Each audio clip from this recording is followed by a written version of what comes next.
आज के इस न्यू लेक्चर में हम फिर से रिवाइज करने वाले हैं अपने सेकंड फिजिक्स के फर्स्ट चैप्टर किरण प्रकाश की। लास्ट लेक्चर में आपको ध्यान हो तो लास्ट लेक्चर में हमने इसी चैप्टर को रिवाइज किया था, लेकिन वो इसका पार्ट 1 था। आपको पिछले लेक्चर में बताया गया था कि ये जो कंप्लीट चैप्टर है इसका जो रिवीजन है वो कितने पार्ट में डिवाइड किया गया है, 3 पार्ट में डिवाइड किया गया है। तो शुरुआत करते हैं आज के इस न्यू लेक्चर में, बोले तो किरण प्रकाश की के पार्ट 2 की चर्चा करें हम पार्ट 2 के फर्स्ट टॉपिक की। तो फर्स्ट टॉपिक है अपना गोलीय सतह से प्रकाश का अपवर्तन। आपको ध्यान हो, इससे पिछले लेक्चर में भी हमने अपवर्तन के बारे में पढ़ा था। आपको सिंपल सा बताया था कि जब भी प्रकाश एक पारदर्शी माध्यम से दूसरे में जाता है तो हमेशा अपने मार्ग से क्या होता है, विचलित। और इसके विचलित होने की जो घटना है उसी का नाम हमने क्या रखा गया था, अपवर्तन। अब साहब यहां पर अपवर्तन कैसी सतह से होगा, गोलीय सतह से। क्या मतलब है, जैसे सपोज करो कि कांच का टुकड़ा है, कांच का टुकड़ा है। हमने क्या किया कि कांच के टुकड़े को इधर से घिसा कर इसके आकार में परिवर्तन कर दिया और इधर की सतह कुछ इस तरीके से बना दी। बोले तो हमने सतह कैसी बना दी, गोलीय। इस पर प्रकाश आ रहा है, प्रकाश आ रहा है, किस में चल के आया है, वायु में। ये सब टुकड़ा है किसका, कांच का। वायु से किस में जाएगा, कांच में। बोले तो एक माध्यम से कहां जाएगा, दूसरे माध्यम में। इतना हम जानते हैं कि जब भी प्रकाश एक माध्यम से दूसरे में जाता है अपने मार्ग से क्या होता है, विचलित। कैसी सतह से विचलित होगा, गोलीय सतह से। तो सिंपल सी बात है कि अगर प्रकाश एक माध्यम से दूसरे माध्यम में जाए, वो भी कैसी सतह द्वारा, गोलीय सतह द्वारा, वही अपना क्या कहलाता है, गोलीय सतह से अपवर्तन। जैसे आपने परावर्तन में गोलीय सतह से दर्पण बनाए थे उत्तल और अवतल, ऐसे ही यहां पर भी सतह होती है उत्तल और अवतल। जैसे दबे हुए तल पर आ रहा है तो उसे क्या बोलते हैं, अवतल सतह। और अगर मान लो सतह का आकार ऐसा हो, इधर से प्रकाश आए उठे हुए तल पर आए, तो उसे हम क्या बोलने लगते हैं, उत्तल सतह बोल देते हैं। बोले तो गोलीय सतह कितने प्रकार की होती हैं, 2 प्रकार की, एक उत्तल और एक अवतल। अब सब मेन बात पर आते हैं जो काम की बात है। काम की बात यह है कि जैसे आपको पढ़ाया गया था कि परावर्तन की घटना में परावर्तन के बाद किरणें जहां कट करती हैं उसे हम क्या बोलते हैं, प्रतिबिंब। ऐसे ही सेम जैसे सपोज करो कि वस्तु है, वो सॉरी ये सतह है, कोई सतह के सामने हमने वस्तु रख दी। इतना तो आप जानते हैं कि भाई साहब वस्तु किसके समान व्यवहार करती है, प्रकाश के स्रोत के समान। तो इसमें से किरण निकलेंगी, क्या निकलेंगी, किरण। इतना भी आप जानते हैं कि भाई साहब किसी सतह से वस्तु तक की दूरी किससे लिखते हैं, यू से। किरणें जाएंगी वायु से किस में जाएंगी, कांच में। पक्की बात है कि अपवर्तन के बाद कहीं ना कहीं कट करेंगी, और जहां कट करती हैं उसे हम क्या बोलते हैं, प्रतिबिंब। जिस प्रकार आपको परावर्तन की घटना में u और v में संबंध पढ़ाया था, अपवर्तन की घटना में भी u और v में संबंध है। n2/v माइनस n1/u बराबर n2-n1/r। क्या मतलब है, मतलब ये है कि गोलीय सतह के सामने कोई वस्तु रखी है, वस्तु का कहीं प्रतिबिंब बन रहा है। वस्तु तक की दूरी किससे लिखते हैं, u से। प्रतिबिंब तक की दूरी किससे लिखते हैं, v से। तो u और v में जो संबंध आता है उसका आपको फॉर्मूला ध्यान रखना है, n2/v माइनस n1/u बराबर n2-n1/r। एग्जाम में कभी कभी इसका डेरिवेशन भी आ जाता है। अच्छा साहब, सबसे पहले हम ये जान लेते हैं कि इसमें साहब कौन क्या है। तो इतना तो आप जानते हैं कि u क्या है, वस्तु तक की दूरी, v क्या है, प्रतिबिंब तक की दूरी, r क्या है, सतह की वक्रता त्रिज्या। अच्छा साहब, n2 है दूसरे माध्यम का अपवर्तनांक, n1 पहले माध्यम का अपवर्तनांक। अच्छा साहब, अगर सपोज करो कि एग्जाम में इसका डेरिवेशन आ जाए या फॉर्मूला लिखने आ जाए तो हमें यहां तक नहीं करके आना होता है, हमें एक स्टेप और करना होता है। मैंने क्या किया कि इसमें से n1 कॉमन ले लिया, n1 कॉमन लिया, n2/n1v माइनस 1/u बराबर n1 इसमें से कॉमन लिया, कॉमन लेंगे तो क्या आ जाएगा, n2/n1 माइनस 1/r। n1 से n1 क्या हो जाएगा, कैंसिल। और इतना आप जानते हैं कि n2/n1 किसका फॉर्मूला होता है, 1n2 माइनस v 1/u बराबर n2/n1 क्या होता है, 1n2/r। अच्छा सा, ये तो साफ फॉर्मूला हो गया, ये भी फॉर्मूला, ये भी फॉर्मूला। जब जब हम न्यूमेरिकल करते हैं हमेशा इससे करते हैं, ठीक है। एग्जाम में अगर फॉर्मूला लिखने आया तो ये लिखा आना। अच्छा साहब, लास्ट बात ये है कि एग्जाम में एक बार क्वेश्चन पूछा गया था, एग्जामिनर ने आपके सामने फॉर्मूला लिख कर दिया था। क्वेश्चन कह रहा था कि भाई साहब इस सूत्र की सीमाएं लिखिए। क्या लिखिए? सीमाएं। अब बात आती है कि सीमाएं किसे कहती हैं। सीमाएं बोले तो जिसकी इंग्लिश होती है लिमिट। क्या होती है? लिमिट। बोले तो इसकी लिमिटेशन क्या क्या है, ये कहां कहां काम करता है। तो भैया जब इसका डेरिवेशन कराया जाता है तो उसमें बीच में एक लाइन आती है कि भाई साहब ये जो डेरिवेशन किया जाता है, फॉर्मूला निकाला जाता है, वो छोटी सतहों के लिए डेरिवेशन है। कैसी सतहों के लिए? छोटी सतहों के लिए। तो आपके ध्यान रखना है कि इस फॉर्मूला जो लागू होता है ओनली कौन सी सतहों पर लागू होता है? छोटी सतहों पर लागू होता है। किस पर लागू होता है? छोटी सतहों पर। ये बात आपको ध्यान रखनी है, यह फॉर्मूला केवल छोटी अपवर्तक सतहों के लिए होता है, ठीक है। अच्छा साहब, अब बढ़ते हैं आगे। नेक्स्ट टॉपिक अपना लेंस। सिंपल सी बात है कि जैसे परावर्तन में परावर्तन करने के लिए युक्ति बनाई थी दर्पण, ऐसे ही अपवर्तन करने के लिए की युक्ति बनाई गई है लेंस। और साहब लेंस की बात करें, दो प्रकार के होते हैं। पहला उत्तल लेंस, दूसरा अवतल लेंस। अब साहब उत्तल अवतल लेंस में क्या फर्क होता है? सिंपल सी बात है कि वे लेंस जो बीच में मोटे किनारों पर कैसे होते हैं? पतले, उसे हम क्या बोलते हैं? उत्तल लेंस। अवतल वे लेंस होते हैं जो बीच में पतले होते हैं और किनारों पर कैसे होते हैं? मोटे होते हैं। जिस प्रकार हमने परावर्तन की घटना में दर्पण पढ़ाए थे और दर्पण से प्रतिबिंब बनाए थे, सेम इसी प्रकार अगर किसी लेंस के सामने हमने कोई वस्तु रख दी, क्या रख दी? वस्तु रखी है, ये वस्तु तक की दूरी दे रखी है कितनी? यू। पक्की बात है कि वस्तु से क्या निकलती है? किरण निकलती है। ये अपवर्तन करेगा, अपवर्तन के बाद जहां मिलती है उसे हम क्या बोलते हैं? प्रतिबिंब। हमने क्या किया कि भाई साहब ये उत्तल लेंस है, उत्तल लेंस का सबसे पहले हमने मुख्य अक्ष दिखाया। क्या दिखाया? मुख्य अक्ष। मुख्य अक्ष पर यहाँ पर कोई वस्तु रखी है, इतना आप जानते हैं कि यहाँ वाले बिंदु का नाम क्या रखा जाता है? प्रकाशिक केंद्र। साहब वस्तु रखी है, पक्की बात है कि वस्तु रखी है तो वस्तु का कहीं ना कहीं क्या बन रहा होगा? प्रतिबिंब। मान लिया यहाँ प्रतिबिंब बन गया। अपवर्तन की घटना में प्रतिबिंब तक की दूरी किससे लिखते हैं? v से। जिस प्रकार दर्पण के सामने हम वस्तु रखते थे तो वस्तु तक की दूरी प्रतिबिंब तक की दूरी में संबंध आता था, वहां पर 1/f बराबर 1/v प्लस 1/u।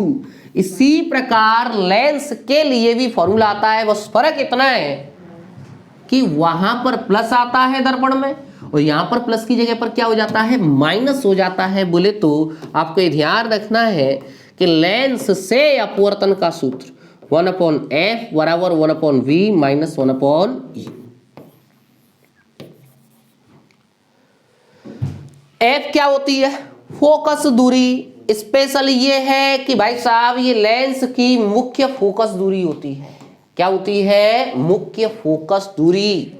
क्योंकि लेंस में दो फोकस होते हैं, एक प्रथम फोकस और एक द्वितीय फोकस। ये कौन सी फोकस दूरी होती है? द्वितीय फोकस दूरी, जिसे हम मुख्य फोकस दूरी भी कहते हैं। v प्रतिबिंब तक की दूरी, u क्या है? वस्तु तक की दूरी। अच्छा साहब, आपको ध्यान हो तो वहां पर दर्पण में हम रेखीय आवर्धन पढ़ते थे। रेखीय आवर्धन क्या होता था? m बराबर i dash upon o dash. प्रतिबिंब की लंबाई और वस्तु की लंबाई का क्या होता था? अनुपात। सेम यहां पर होता है, प्रतिबिंब की लंबाई और वस्तु की लंबाई का अनुपात को हम क्या बोलते हैं? रेखीय आवर्धन। अच्छा साहब, थोड़ा सा चेंज आता है। m का एक और फॉर्मूला था वहां पर दर्पण में, क्या था? -v/u। लेंस के केस में बस आपको इतना ध्यान रखना है कि माइनस की जगह पर क्या हो जाता है? प्लस हो जाता है।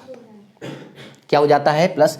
जैसे सपोज करो कि यहाँ पर आकार वाली वस्तु रखी है, यहाँ पर प्रतिबिंब बन रहा है इसका आकार वाला, तो प्रतिबिंब की लंबाई और वस्तु की लंबाई के अनुपात को हम क्या बोलते हैं? रेखीय आवर्धन। अच्छा साहब, अब साहब ये लेंस की फोकस दूरी का फॉर्मूला है। आपको भैया लेंस की फोकस दूरी का एक और फॉर्मूला ध्यान रखना है जो कि इंपोर्टेंट फॉर्मूला है। कौन सा है? 1/f बराबर n-1 1/r1 -1/r2।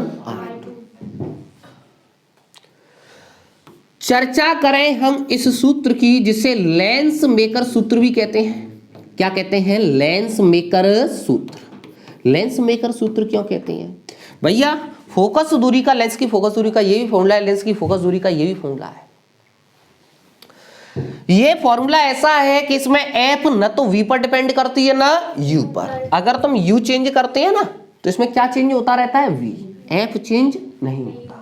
लेकिन ये फॉर्मूला ऐसा है जिससे हमें ये मालूम चलता है कि लेंस की फोकस दूरी किन किन बातों पर निर्भर करती है।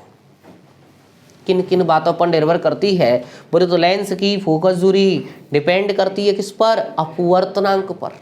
एन क्या है? अपवर्तनांक। लेंस की फोकस दूरी डिपेंड करती है R1 R2 पर। R1 R2 क्या होती है? R1 होती है लेंस की पहली सतह की त्रिज्या और R2 होती है लेंस की दूसरी सतह की त्रिज्या। क्योंकि भाई साहब सतह कैसी है? गोली है। गोली सतह का कोई ना कोई गोला बनेगा। गोले की त्रिज्या को हम क्या बोल देते हैं? वक्रता त्रिज्या। ठीक है भाई। अच्छा साहब, इसी साल एग्जाम में क्वेश्चन आया है कि ये समीकरण लिख दिया तो क्वेश्चन पूछ रहा था कि एफ क्या है? एफ क्या है? तो आपको फिर वही बात कि चाहे लेंस का कौन सा भी फॉर्मूला हो, इनमें जो एफ आती है वो कौन सी फोकस दूरी आती है? मुख्य फोकस दूरी, बोले तो द्वितीय फोकस दूरी। ठीक है भाई। अच्छा साहब, थोड़ा आगे बढ़ते हैं। लेंस की फोकस दूरी की निर्भरता। तो सबसे पहले तो हमें ऐसा समीकरण मालूम होना चाहिए जिससे हम निर्भरता मालूम कर सकें। कुछ लोग क्या करते हैं कि सर जी लेंस की फोकस दूरी का फॉर्मूला हम जानते हैं ये होता है, लेंस की फोकस दूरी v पर डिपेंड करती है, लेंस की फोकस दूरी किस पर डिपेंड करती है? u पर। लेकिन ये बात गलत है। f लेंस की फोकस दूरी ना तो v पर डिपेंड करती है ना u पर। अच्छा साहब, लेंस की फोकस दूरी की निर्भरता के लिए जो समीकरण बनाया गया है वो है आपका लेंस मेकर सूत्र। बोले तो n minus 1/r1 minus 1/r। सबसे पहले इस फॉर्मूले को डिटेल में जान लेते हैं कि इसमें कौन क्या है। कौन क्या है भैया? सबसे पहले f की बात करें, मुख्य फोकस दूरी। R1 लेंस की पहली सतह की वक्रता त्रिज्या, R2 दूसरी सतह की वक्रता त्रिज्या। n आपको स्पेशल केस में ध्यान रखना है कि होता है माध्यम के सापेक्ष, माध्यम के सापेक्ष लेंस का अपवर्तनांक। लेंस का क्या है? अपवर्तनांक। तो पहली बात तो आपको ध्यान रखना है कि किसी लेंस की फोकस दूरी दो बातों पर डिपेंड करती है, एक तो अपवर्तनांक पर और एक किस पर? त्रिज्या पर। अब साहब अपवर्तनांक पर कैसे निर्भर करती है? अब एक बात बताइए कि अपवर्तनांक माध्यम के सापेक्ष किसका है? लेंस का। इसमें दो चीजें जुड़ी हैं अपवर्तनांक में, एक माध्यम भी आ रहा है और एक क्या आ रहा है? लेंस। क्या मतलब? मतलब कहने का ये है कि जैसे सपोज करो कि मैंने आपके सामने एक उत्तल लेंस दिया। क्या दिया? उत्तल लेंस। मैंने कहा कि भैया ये वायु में रखा है। किस में रखा है? वायु। मुझे वायु में साहब लेंस की फोकस दूरी निकालनी है। फोकस दूरी इन एयर, एन माध्यम के सापेक्ष लेंस का अपवर्तनांक। माध्यम क्या है? वायु। लेंस ज्यादातर किसके बनाए जाते हैं? कांच के। कांच को इंग्लिश में ग्लास कहते हैं, वायु को इंग्लिश में एयर कहते हैं। अच्छा साहब, एन माध्यम के सापेक्ष लेंस का अपवर्तनांक। सिंपल सी बात है कि माध्यम वायु, बोले तो वायु के सापेक्ष, जिसके सापेक्ष उसे कहाँ लिखते हैं? आगे। किसका है? कांच का। कहाँ लिख दिया? पीछे। Minus 1/r1 minus 1/r। अब साफ सुनो, लेंस का पदार्थ बदल दो। जैसे सपोज करो कि भाई साहब हमने इस लेंस को हटाकर किसी और पदार्थ का लेंस बना लिया, तो पक्की बात है पदार्थ बदलेगा तो भी अपवर्तनांक बदलेगा। या फिर तुम माध्यम बदल दो। क्या बदल दो? माध्यम। माध्यम बदलेगा तो तब भी क्या बदलेगा? अपवर्तनांक बदलेगा। हम साहब माध्यम बदल रहे हैं कैसे? कि जैसे सपोज करो कि इस साहब लेंस को हमने किसी द्रव में डुबो दिया। किस में डुबो दिया? द्रव। द्रव में डुबो दिया। द्रव में फोकस दूरी निकाल रहे हैं। द्रव में फोकस दूरी निकालेंगे। फोकस दूरी इन लिक्विड एन माध्यम के सापेक्ष लेंस का अपवर्तनांक। लेंस किसका बना है? कांच का। अच्छा साहब, द्रव लिक्विड के सापेक्ष कांच का अपवर्तनांक -1 1/R1 - 1/R2। एक बात बताइए, लेंस को वायु में से ढाकर इसमें रखेंगे, क्या लेंस का आकार बदल जाएगा? नहीं, वो बात अलग है, मेरा बदल गया है। ठीक है भाई। अच्छा साहब, तो मेन बात ये कि भैया आकार वही रहेगा, तो आकार वही रहेगा तो सतहों की त्रिज्याएं वही रहेंगी। इससे हमने समीकरण क्या मान लिया? सेकंड। माध्यम बदला, अपवर्तनांक बदला, तो फोकस दूरी भी बदली। साहब हमें वायु में फोकस दूरी और द्रव्य में फोकस दूरी में रिलेशन चाहिए। क्या चाहिए? रिलेशन। कैसे निकालेंगे रिलेशन? रिलेशन निकालने के लिए समीकरण फर्स्ट में भाग लगा देते हैं, किसका? सेकंड का। समीकरण फर्स्ट में, ये अपना समीकरण फर्स्ट है, ये क्या है? सेकंड है। इसमें डिवाइड कर दो। डिवाइड जब करेंगे इस साइड में इस साइड का डिवाइड करेंगे तो अपॉन है ये, तो सॉल्व करने पर अपने पास आ जाएगा FL fair lovely upon FA। अच्छा साहब, इस साइड में इस साइड का डिवाइड करेंगे, इससे कैंसिल हो जाएगा, बचेगा क्या? ANG -1 upon LNG -1। साहब आपको ये डायरेक्टली फॉर्मूला ध्यान रखना है कि किसी लेंस की वायु में फोकस दूरी और द्रव में फोकस दूरी में संबंध क्या होता है? FL अपॉन FA बराबर ANG -1 अपॉन LNG -1। और इस साल तो गजब हो गया कि इसका डेरिवेशन पूछ लिया था। क्या पूछ लिया था? डेरिवेशन। डेरिवेशन आपके सामने 2 लाइन का डेरिवेशन है। ठीक है भाई। अच्छा साहब, FL फोकस दूरी इन लिक्विड, FA एयर में फोकस दूरी, ANG वायु के सापेक्ष कांच का अपवर्तनांक, LNG लिक्विड के सापेक्ष कांच का अपवर्तनांक। लास्ट बात ये है कि भैया द्रव में फोकस दूरी जो आती है वो वायु की फोकस दूरी से कैसी आती है? बड़ी आती है। द्रव में फोकस दूरी वायु की फोकस दूरी से कैसी आती है? ज्यादा। ये बात आपको ध्यान रखनी। आइए साहब, अब आगे बढ़ते हैं।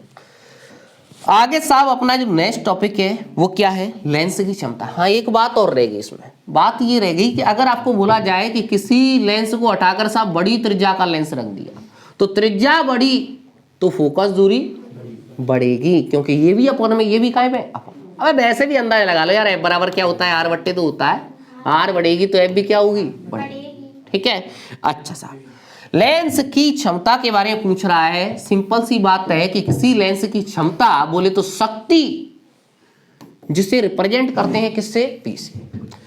लेंस की मुख्य फोकस दूरी का जो व्युत्क्रम होता है उसे हम क्या बोल देते हैं? लेंस की क्षमता।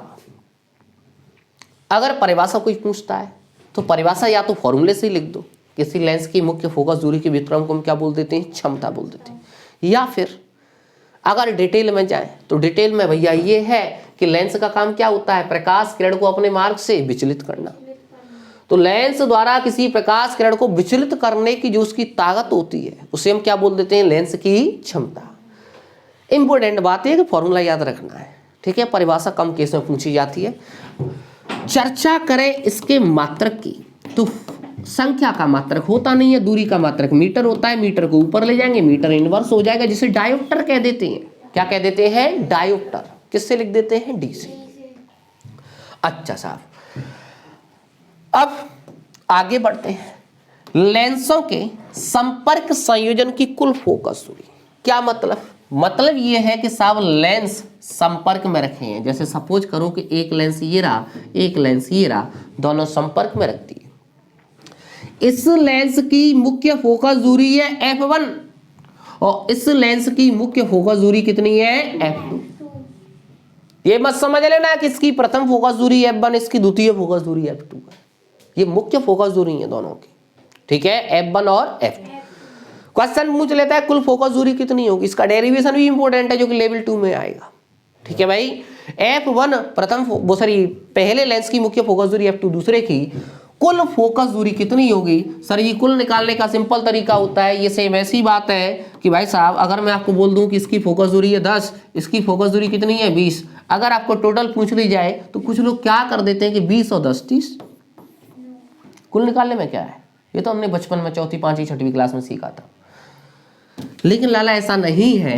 मेन बात यह है कि इसके लिए फॉर्मूला बनाया गया है कि जब भी दो लेंस संपर्क में रखे जाए तो संयोजन की कुल फोकस दूरी बराबर होती है 1/f बराबर 1/f1 प्लस 1/f2। 1/f बराबर 1/f1 प्लस 1/f2। और साहब इतना आप जानते हैं, अभी अभी जनवाया है कि 1/f तो क्या होता है, p होता है। तो भाई साहब 1/f की ये पर मैंने p रख दिया, 1/f1 की ये पर p1 रख दिया, 1/f2 की जगह पर क्या रख दिया, p2। सर जी p क्या है, संयोजन की कुल क्षमता, p1 क्या है, पहले लेंस की क्षमता, p2 क्या है, दूसरे लेंस की क्षमता। ये संयोजन की कुल क्षमता का फॉर्मूला हो गया, ये भी काम आता रहता है। अच्छा साहब, इस साल इस फॉर्मूले पर एग्जाम में 3 नंबर में क्वेश्चन आया। मैंने डाला तो वो क्वेश्चन लेवल 2 में है, लेकिन सॉल्व अभी करा दे रहा हूं, फिर दोबारा कर लेंगे सॉल्व बाद में। आइए साहब, पहले तो हमें एक बात क्लियर कीजिए, इतना आप जानते हैं कि उत्तल दर्पण हो या लेंस हो, चाहे तो उत्तल दर्पण हो चाहे लेंस हो, हमेशा उसकी फोकस दूरी प्लस। अवतल लेंस या अवतल दर्पण की फोकस दूरी हमेशा माइनस। क्वेश्चन ने इस साल क्या कहा, क्वेश्चन ने ये कहा कि भाई साहब एक तो है उत्तल लेंस, क्वेश्चन ने कहा था कि एक है उत्तल लेंस जिसकी फोकस दूरी थी f1, एक था अवतल लेंस जिसकी फोकस दूरी कितनी दी, f2। दोनों संपर्क में रख दिए। उत्तल लेंस का दूसरा नाम अभिसारी लेंस, अवतल लेंस का दूसरा नाम अपसारी लेंस, दो लेंस दे दिए f1 और f2। ठीक है भाई। अच्छा, सबसे पहले अगर हम संयोजन की कुल फोकस दूरी निकालें, क्या निकाले हैं, कुल फोकस दूरी, तो कुल फोकस दूरी बराबर आ जाएगी भाई साहब क्या, 1/f बराबर 1/f1 प्लस 1/f2 को हम यहाँ पर लगाएं 1/f1। f1 पहले लेंस की फोकस दूरी, पहला लेंस कौन सा है, उत्तल, कौन से चिन्ह के साथ, प्लस। दूसरा लेंस कौन सा है, अवतल, अवतल की कौन से चिन्ह के साथ, माइनस। प्लस माइनस माइनस हो जाएगा। ठीक है भाई। अच्छा सा, अगर यहाँ से हम सॉल्व करें तो यहाँ से f निकालें टोटल फोकस दूरी, क्योंकि एग्जामिनर टोटल फोकस दूरी पूछ रहा था, तो क्या आ जाएगी एंड में, f1 f2 अपॉन आ जाएगी f2 माइनस f1। क्या आ जाएगी, f2 माइनस f1, f2 यहाँ पहुंच जाएगा, f1 यहाँ पहुंच जाएगा। अच्छा साहब, फिर क्वेश्चन ने कहा था कि बताइए कि इस संयोजन की प्रकृति क्या होगी, संयोजन की प्रकृति क्या होगी। प्रकृति कैसे बोलते हैं, मतलब पूरा संयोजन उत्तल के समान व्यवहार करेगा या अवतल के समान व्यवहार करेगा। यदि उसने 3 क्वेश्चन बनाए, यदि पहला क्वेश्चन क्या बनाया, पहला क्वेश्चन ये बनाया था कि भाई साहब यदि f1 बड़ा हो किससे, f2 से, f1 बड़ा और f2 छोटा, f1 बड़ा और f2 छोटा, f1 बड़ा और f2 छोटा। लाला छोटे में से बड़ा घटाओगे तो आंसर नेगेटिव आएगा। आंसर कैसा आएगा, नेगेटिव। भाई साहब आंसर कैसा आएगा, नेगेटिव। नेगेटिव किसकी होती है, अवतल के समान व्यवहार करेगा। फिर दूसरा क्वेश्चन उसने पूछा उसी में कि यदि f2 बड़ा हो किससे, f1 से, f2 बड़ा हो किससे, f1 से, f2 बड़ा हो f1 से, तो f2 बड़ा और f1 छोटा, बड़े में से छोटा घटाएंगे तो आंसर कैसा आएगा, प्लस। तो कुल फोकस दूरी किसकी आएगी, प्लस की। और प्लस किसकी होती है, उत्तल की। प्लस किसकी होती है, उत्तल की। फिर उसने लास्ट क्वेश्चन पूछा, लास्ट क्वेश्चन क्या था कि यदि दोनों की फोकस दूरी बराबर हो, कैसी हो, बराबर।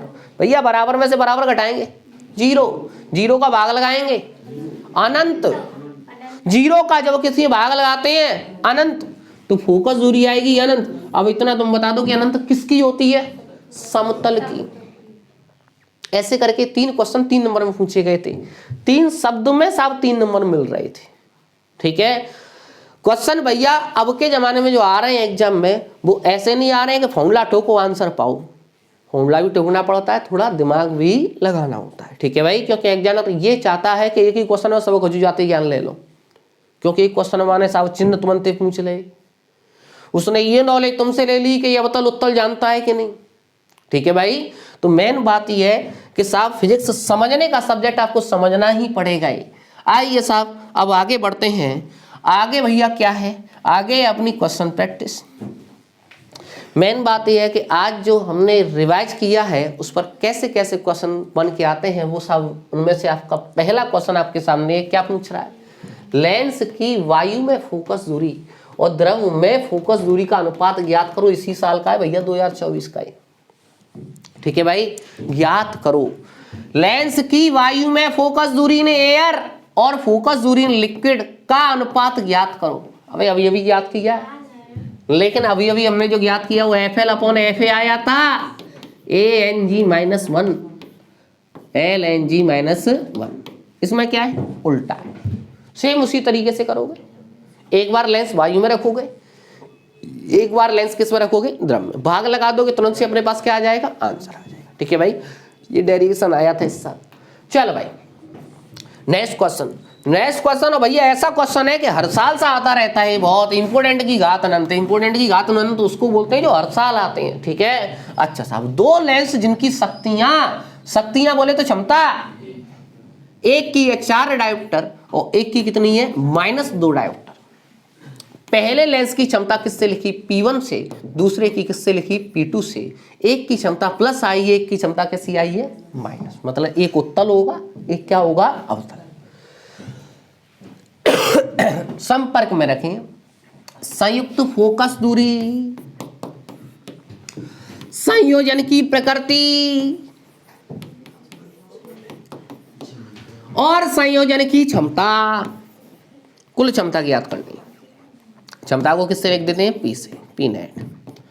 अच्छा साहब, क्षमता दे रखी है, क्षमता पूछी हुई है, तो इतना हम जानते हैं, अभी अभी जाना है कि जब दो लेंस संपर्क में रखे हो तो कुल क्षमता का फॉर्मूला क्या होता है, P1 + P2। हो गया, खेला गया। 4 डायोप्टर और 2 डायोप्टर, वो भी किसकी, माइनस की। एक भैया बात बतानी थी आपको, नहीं देखो कभी कभी तो एग्जाम में चिन्ह ऑलरेडी लगाकर देता है और कभी कभी ये चिन्ह नहीं देता है। नहीं देता है तो आपको फिर नाम बताता है वो लेंसों के, कि जैसे इसके चिन्ह नहीं लगाएगा, वो कहेगा कि उत्तल लेंस की 4 डायोप्टर है, अवतल की 2 डायोप्टर है। तो फिर आपको दिमाग लगाना है कि उत्तल की प्लस, अवतल की माइनस, ये ध्यान रखना है। ठीक है, अच्छा सा, ये कुल क्षमता आ गई। हमें कुल फोकस दूरी और पूछी है, P = 1/F = 2। टोटल है, टोटल फोकस दूरी निकल के आएगी। तो यहां से F निकाले तो F बराबर कितना आ जाएगा, 1/2। लेकिन ये किस में निकल के आएगी, मीटर में। क्षमता जब डायोप्टर में होती है तो फोकस दूरी किस में निकल के आती है, मीटर में। अच्छा साहब, मीटर के सेंटीमीटर बना ले, क्योंकि ज्यादातर है इस चैप्टर में सेंटीमीटर में ज्यादा चलता है। मीटर के सेंटीमीटर बनाए, नहीं बनाएंगे तो कोई फर्क नहीं है। ठीक है, मीटर के सेंटीमीटर बनाए तो मीटर में कितने सेंटीमीटर होते हैं, 100/2 बोले तो कितना आ जाएगा, 50 सेंटीमीटर। एक लास्ट बात रहेगी, प्रकृति। टोटल क्षमता या टोटल फोकस दूरी कौन सी चिन्ह के साथ आई है, प्लस। और प्लस बोले तो प्रकृति, टोटल संयोजन की प्रकृति क्या होगी, उत्तल। क्योंकि भैया प्लस फोकस दूरी तो किसकी होती है, उत्तल की। अच्छा साहब, अब बढ़ते हैं आगे नेक्स्ट क्वेश्चन पर। नेक्स्ट क्वेश्चन क्या बोल रहा है कि 1.5 अपवर्तनांक वाले कांच के अवतल लेंस की वायु में फोकस दूरी।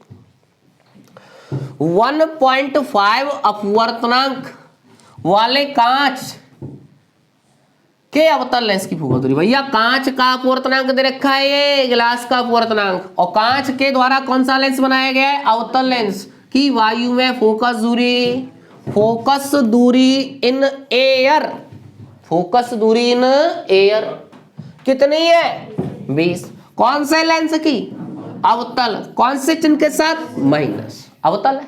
अच्छा साहब, की वायु में फोकस दूरी को n = 1.6 अपवर्तनांक वाले द्रव में, द्रव का अपवर्तनांक दे रखा है। अपवर्तनांक ऑफ लिक्विड कितना है, 1.6।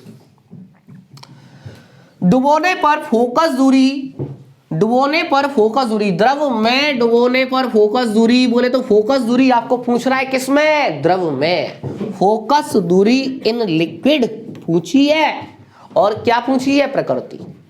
की प्रकृति क्या होगी? बोले तो वो तल के समान व्यवहार करेगा या अवतल के समान। अब क्वेश्चन क्या कह रहा है? क्वेश्चन ये कह रहा है कि एक अवतल लेंस पहले रखा वायु में रखा तो फोकस दूरी इतनी है। क्वेश्चन कह रहा है कि अगर इस अवतल लेंस को हम एक द्रव में डुबो दें, किसमें डुबो दें? द्रव में, तो फोकस दूरी बताओ कितनी होगी? फोकस दूरी इन लिक्विड पूछी है, कैसे ज्ञात करेंगे? हम जानते हैं कि वायु में फोकस दूरी और द्रव में फोकस दूरी में संबंध होता है FL अपॉन FA बराबर ANG-1 अपॉन LNG-1। FL पूछा है, FA दे रखा है, ANG वायु के सापेक्ष कांच का अपवर्तनांक। 1 and 2 का फॉर्मूला फिट कर रहा हूं, 1 and 2 का फॉर्मूला फिट करूं यहां पर तो क्या आ जाएगा? Ng upon Na minus 1। LNG का फॉर्मूला फिट करें तो क्या आ जाएगा? Ng upon NL minus 1। FL upon minus 20, Ng 1.5, Na दिया ही नहीं है, लेकिन Na भैया याद रखना होता है, वायु का अपवर्तनांक फिक्स होता है कितना? 1। 1.5 में से 1 माइनस करेंगे 0.5, नीचे क्या बचेगा? Ng बट्टे NL, Ng upon NL, Ng की वैल्यू कितनी है? 1.5, NL की वैल्यू कितनी है? 1.6। बोले तो यहां पर क्या आ जाएगा? 1.5 अपॉन 1.6 माइनस 1। भैया Ng की वैल्यू NL की वैल्यू सॉल्व किया जाए आगे, 0.5 का तो 0.5 लिख लिया, यहां पर एक मान लें 1.6 और इसका 1 का एलसीएम लेंगे तो 1.6 से यहां पहुंच जाएगा। 1.5 माइनस 1.6 बोले तो बचेगा माइनस 0.6, अपन में क्या बचेगा? 1.6 जो कि कहां पहुंच जाएगा? ऊपर पहुंच जाएगा। 1.6 कहां पहुंच जाएगा? ऊपर। अच्छा साहब, माइनस माइनस क्या हो जाएगा? प्लस। पॉइंट से पॉइंट हटा लेना, 1.6 का 5 में गुणा करोगे तो 16 का 5 में गुणा करते हैं तो 80 आता है, 80 का एक 0 पॉइंट खा जाएगा, बोले तो 8 आ जाएगा। 8 का 20 में गुणा करोगे तो आंसर आ जाएगा 160। लिक्विड में फोकस दूरी आ गई, कौन से चिन्ह के साथ आई है? प्लस। बोले तो लेंस था उत्तल और द्रव में डुबोया तो किसके समान व्यवहार करेगा? उत्तल के समान। सर जी ऐसा भी हो जाता है, लेकिन तब होता है जब द्रव का अपवर्तनांक लेंस के अपवर्तनांक से बड़ा हो। क्या हो? बड़ा। देखो द्रव का अपवर्तनांक लेंस के अपवर्तनांक से कैसा है? ज्यादा है, तो प्रकृति उल्टी हो जाती है लेंस की। अगर वो उत्तल होगा तो अवतल के समान व्यवहार करने लगता है, और अवतल होगा तो किसके समान व्यवहार करने लगता है? ठीक है भाई। अच्छा साहब, ये आपको ध्यान रखना है। तो इतनी फोकस दूरी के तरह व्यवहार करेगा, और वो भी किसकी तरह? उत्तल की तरह। प्रकृति क्या होगी? उत्तल। अब सब बढ़ते हैं आके अपने नेक्स्ट क्वेश्चन की तरफ। क्राउन कांच, भैया कांच का एक टाइप होता है द्विअवतल लेंस। द्विअवतल लेंस बोले तो ऐसा लेंस जिसकी दोनों सतह कैसी हो? अवतल हो। बनाना है। लेंस के पृष्ठों की त्रिज्या कितनी रखी जाए? भैया लेंस में कितनी सतह होती हैं? 2 सतह होती हैं। पहली सतह की त्रिज्या मान ली R1, दूसरी सतह की त्रिज्या मान ली कितनी? R2। पहली सतह वो सतह होती है जिस पर प्रकाश आता है, पहली सतह वो सतह होती है जिस पर प्रकाश आता है। अच्छा साहब, क्वेश्चन पूछ रहा है कि त्रिज्या कितनी रखी जाए? त्रिज्या कितनी रखी जाए? R1 और R2 के बारे में पूछ रहा है। आपको बता दें कि जब भी कोई लेंस लिया जाए और साहब त्रिज्या के बारे में, सतह के बारे में कुछ नहीं बोला जाए, तो ऐसे केस में आपको त्रिज्या समान लेनी है। क्या लेनी है? समान। हमें R1 R2 मान लिया R, जो कि एग्जामिनर ने पूछा है कि कितनी होंगी ये त्रिज्याएं, कितनी होंगी? सतह की त्रिज्या बतानी है, रखी जाए, जिससे कि लेंस की क्षमता आपको दे रखी है। क्षमता P से लिखते हैं, कितनी दे रखी है? -2.5 डायोप्टर। अपवर्तनांक भी दे रखा है, इसका अपवर्तनांक किससे लिखते हैं? N से लिखते हैं। कितना दे रखा है? 1.65 दे रखा है। अच्छा साहब, अब पूर्णांक दे रखा है, क्षमता दे रखी है, त्रिज्या निकालनी है। क्या निकालनी है? त्रिज्या। ऐसा फॉर्मूला लगाएंगे जिसमें पूर्णांक भी आता हो, त्रिज्या भी आती है। लेंस मेकर सूत्र लगाएंगे, लेकिन लेंस मेकर सूत्र में एफ आता है और एफ नहीं दे रखा है, लेकिन पी तो दे रखा है। क्या दे रखा है? पी। ठीक है भाई, आइए साहब लगाते हैं। 1/f बराबर n minus 1, 1/r1 minus 1/r2। F focus दूरी नहीं मालूम है, n मालूम है 1.65 माइनस 1 कितना बचेगा? 0.6। R1 पहली सतह की त्रिज्या और दूसरी सतह की त्रिज्या कैसी रखेंगे? समान। कछु तो नहीं बर्बाद करे आवत है। 1/r में से 1/r माइनस करेंगे सज्जी, कैंसिल हो जाएगा, जीरो हो जाएगा। क्या हो जाएगा? जीरो। जीरो, ये भी जीरो, एफ बराबर जीरो आ गया। तू चाहता आर, निकल आया एफ। ठीक है भाई, भैया चिन्ह पर पार्टी तो लगानी पड़ेगी, ये भी चिन्ह लगाने पड़ेंगे। क्या लगाने पड़ेंगे? चिन्ह। सबसे पहली सतह की त्रिज्या का चिन्ह। त्रिज्या कहते हैं पहली सतह का गोला इधर बनेगा, सतह से केंद्र तक की दूरी को क्या कहते हैं? त्रिज्या। अब एक बात बताओ, गोला इधर ही तो बनेगा पहली सतह का, तो केंद्र तक की दूरी इधर ही तो नपेगी। बोले तो आने वाली किरण की कहां नपेगी? विपरीत दिशा में। कौन से चिन्ह के साथ? माइनस। R2 दूसरी सतह की त्रिज्या का गोला इधर बनेगा, केंद्र तक की दूरी इधर नपेगी। बोले तो आने वाली किरण की दिशा में नपेगी। कौन से चिन्ह के साथ? प्लस। प्लस माइनस क्या बना रहेगा? Minus.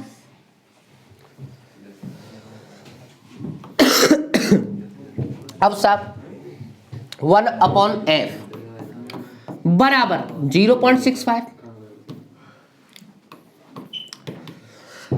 Minus 1/r minus 1/r minus 2/r। क्या आ जाएगा? Minus 2/r। भैया हमें मालूम क्या करना है? r, और r मालूम करने के लिए क्या चाहिए? f, और f निकालने के लिए आपको क्या दे रखा है? p। तो पहले साहब तुम f निकाल लो। कैसे निकालेंगे? आइए साहब यहाँ पड़ोस में निकाल देता हूं। p बराबर दे रखा है -2.5 और p बराबर होता है 1/f बराबर -2.5। देखना लल्ला, 1/f, 1/f की वैल्यू -2.5। अबे 1/f ही होता है, p की वैल्यू कितनी है? इतनी है। डायरेक्ट रख दो -2.5। 1/f बराबर किसके होता है? p के। रख दिया डायरेक्ट।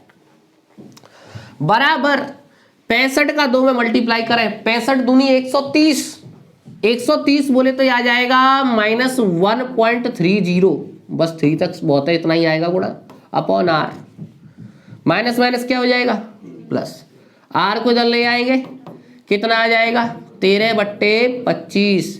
लेकिन जी काय में? डायोप्टर में। तो ये किस में आएगी? मीटर में। भैया डायोप्टर में थी वो डायोप्टर में तो किस में आएगी? मीटर में। अच्छा साहब, मीटर के सेंटीमीटर बना लो। कैसे बनाएंगे? 100 का गुणा कर दो। 1 मीटर में कितने सेंटीमीटर होते हैं? 100। 25 से 100 कटेगा कितने बार? 4। 13 × 4 कितना आ जाएगा? 52 सेंटीमीटर आ जाएगा। सतह की त्रिज्या कितनी होगी? 52 सेंटीमीटर। ठीक है भाई, इस तरीके से साहब ये न्यूमेरिकल, और ये न्यूमेरिकल भैया कभी 3 नंबर से कम नहीं आते हैं, 3, 2 ऐसे नंबर में आते रहते हैं। ठीक है। अच्छा साहब, इसके बाद भैया यहीं पर आकर आपकी आज की क्लास में जो हमने रिवाइज किया था उसके क्वेश्चन खत्म हो जाते हैं। ठीक है भाई। अच्छा साहब, इसके बाद साहब अपने नेक्स्ट क्लास में जो रिवीजन रहेगा, एक तो रहेगा प्रिज्म वाले टॉपिक का, और दूसरा जो टॉपिक रहेगा उसी के साथ वो रहेगा प्रकाशिक यंत्र। ठीक है भाई, तो मिलते हैं आपसे फिर से नए लेक्चर में, बोले तो पार्ट 3 के साथ।